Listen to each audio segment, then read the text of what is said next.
Greetings, gamers. Tim here again, and I just wanted to talk about where I am these days because it's pretty typical of what these videos are.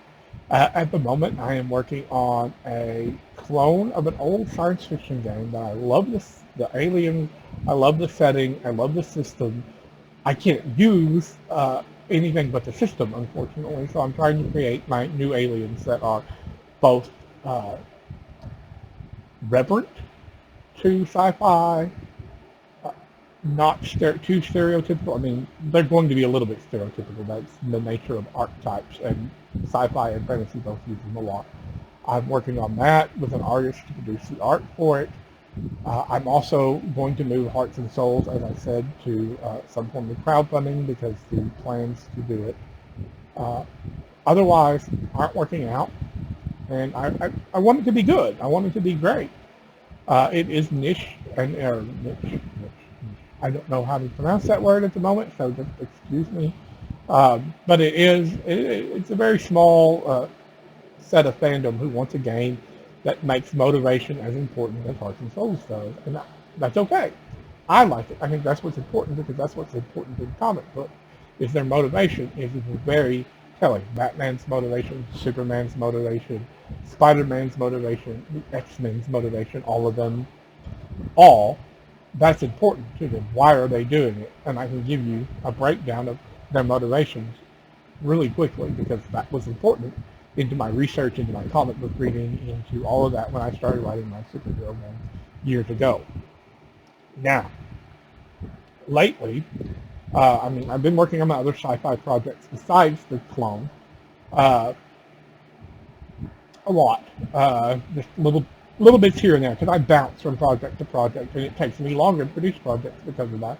And if I could focus, that'd be great, but they won't put me back on Ritalin because I am ADHD, and they wouldn't put me on Ritalin because it interferes with my bipolar medication. And it turned out that they are comorbid, apparently. At least I was reading they were comorbid. Whether they actually are or not, I don't know.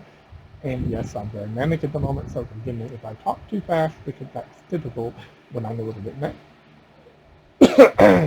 Anyway, not terribly manic, but in addition to that, in addition to the traditional sci-fi game, one of my sci-fi games, which is setting and a system derived from High Valley because it's such a great system for building dramatic and adventure stories that are also slightly narrative in the way they work functionally. I mean, they're not, here we go, we're going to have you tell a story and roll dice to see if that story is true. No, it's very much traditional in the aspect of you're deciding what you're going to do, you roll dice, and that evolves into a story through play. So it's both traditional and it's also a little narrative because it bases itself on the description people use. How do you describe it? Then you roll the dice. How do you describe the rest of it after that? And so that's one of the things that I've been working on is doing a sci-fi version of that. Both a post-apocalyptic one, but not a traditional apocalypse. Working on a cyberpunk one, but not traditional cyberpunk. And although I am using elements of that, and working on the space opera ones that I'm working on. So there's a little bit here, there, and everywhere else. But I'm also working, just inspired recently by cozy sci-fi and cozy fantasy fiction, to want to do one that focuses on something other than the adventure gaming aspect of role-playing, which there's nothing wrong with that, don't get me wrong, but I want to try something different, something a little bit more out there, a little more left field. And there's not a lot of role-playing that focuses on the cozy or comfy environments where the stakes for role-playing are much smaller. Now, there are some that can do it, but they tend to be big on the drama, big on the adventure, in the way the settings are presented, in the way the rules are presented, and the way they handle what one might call story beats if we were talking about stories rather than role-playing. And some games focus on that, let's be honest. There are games that are very narrative and they focus on story beats and storytelling in a way that reduces the amount of game in the play. And I'm one that likes a balance. In this, however, I mean, High Valley is definitely very story-driven, But while it's story-driven, it's still a game. And I want to use that. But with a cozy game, I want to focus on a different aspect of play with the smaller stakes, the more intimate surroundings, and less adventure. I mean, let's be honest, adventure is great. I love adventure. And in fact, there are times when I will not read fiction that doesn't have some kind of adventure aspect to it because that's just what I'm in the mood for. But there are times when I'm in the mood for cozy fantasy or cozy sci-fi, which are smaller stakes, more interpersonal, as I was saying. For example, there was a very good book I read called Legends and Lattes, which is about a fantasy orc barbarian woman. She might not be a barbarian, just a warrior, but it feels like she's a barbarian, who retires because she's getting old, she doesn't want to do this anymore, and she opens a coffee shop. Yes, that's very modern in its fantastic feel, because coffee is a relatively recent kind of thing that's become big in our culture. I mean, coffee's always been big since, I guess, most of the 20th century has had it. But I mean, particularly flavored coffee, lattes, macchiatos, etc. And in this case, she goes and opens a shop because she ran into it at a gnome city. And it's a really wonderful story. It's very intimate. It's very close. It's a sapphic romance, which means a lesbian romance, that is very understated and very cute in the way it's handled. And I enjoyed that book a great deal. It's not my typical fantasy that I would normally read. Somebody recommended it, and so I thought, okay, sure, I'll give it a try, because that's who I am. You know, if somebody gives me something and it's not completely out there as being offensive to my sensibilities, I'll give it a try, and that wasn't offensive. It was sweet. And, you know, that's the thing. I will give it a try, but I've been reading sci-fi and fantasy that has a similar feel to them. And I noticed that the sci-fi is less common than the fantasy, and, you know, I thought, maybe we could try that in gaming. Maybe it won't work. I don't know. That's why it's time to experiment and see what we can come up with. Unfortunately, my face-to-face player, the one who hosts the game, isn't very interested in that kind of thing as I presented it. So it probably won't be playtested in person. It'll probably be playtested online. But we'll take our time and we'll see what we can come up with, and we'll work on the rules. It may be a couple years before I have come out, and you'll probably see 800 other games that are doing cozy fantasy and cozy sci-fi by that point. But I'm going to try. It's all I can do my own thing. So that's where I am right now, dealing with my mom's illness, working on getting Hearts and Souls out. Finally, this year, one way or another, it's coming out. I don't know what that's going to have to entail, but it's going to happen somehow. I've just got to pay one artist off, and that's the important thing that I'm aiming for. It's getting his payment done so I can get it out. Because I don't want to put it out and not have him paid. That's absolutely not how I work as a person.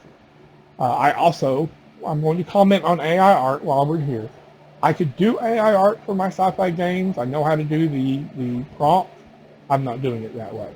I use AI art for myself for concept vetting, which means I create concepts, I run them through an AI, I see what I can come up with. If I like it, I'm like, this is kind of what I want, but it's never exactly what I want. But it gives me an image to go to a real human artist and say, sort of like this. This is reference. Now, I can draw a little bit, but I can't draw to the level of an AI program. I just can't. Although I've actually taken my own art and run it through the AI to try and come up with some of those concepts, because I can do a sketch and it will give me other work similar to that sketch, and I've been like, okay, we can do that. But that's my art, and I'm willing to do it. But for other people, it's one of those things where we're like, no, I don't want my art used that way, and I understand that. And because I understand that, I'm not going to ever publish anything, at least at this time, until the rules for AI art have changed using AI art, because it's not me. I don't want to cost those people their livelihoods or their work. I'm only using it for personal reasons so that I can get something to take to those people. So I can hire them and go, here is an idea. Don't make it exactly like this. I need this, and this. But this is what I came up with as a concept. from which to build more detailed, better quality art. Because it's not there yet. It really isn't. Uh, People can do stuff with it, but I'm not going to do it for pay. I'm not going to do it for that kind of thing unless we're including those artists and the rights that they need in order to produce their own works for pay and properly attributed any derivation of their art. Because look, these are just people. They're not rich. They're not rich, especially in terms of games and fantasy book covers. The vast majority of these people are not wealthy. They make very little money for their incredible skill and incredible talent they put to work. And they deserve to be paid for that when other people are making use of it. So I encourage you to look at AI somewhat askant, and sure, use it for concept vetting, use it for your own personal reasons as long as you're not publishing it, not using it for something that will make you money, because that's not really fair. I mean, at this time. It may change. And I have seen artists who learn from other artists, and that's okay, because they're still using their own skills to produce that. They're not using a computer program. Now, I don't want to be, stomping on people who are utilizing it, really, but I want you to consider the fact that they're human beings who produce the original artwork, who deserve to be paid for it.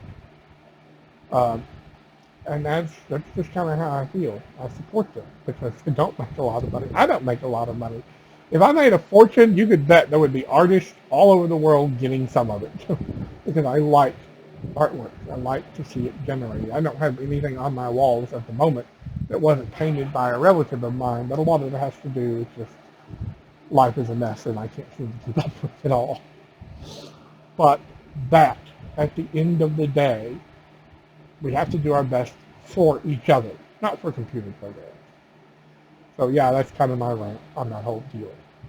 Anyway, blessings, good gaming, drop this video, whatever, don't pay too much attention to it because it's just me saying things. Whether they're important or not, I don't know. They're just me. Anyway, but peace, good gaming.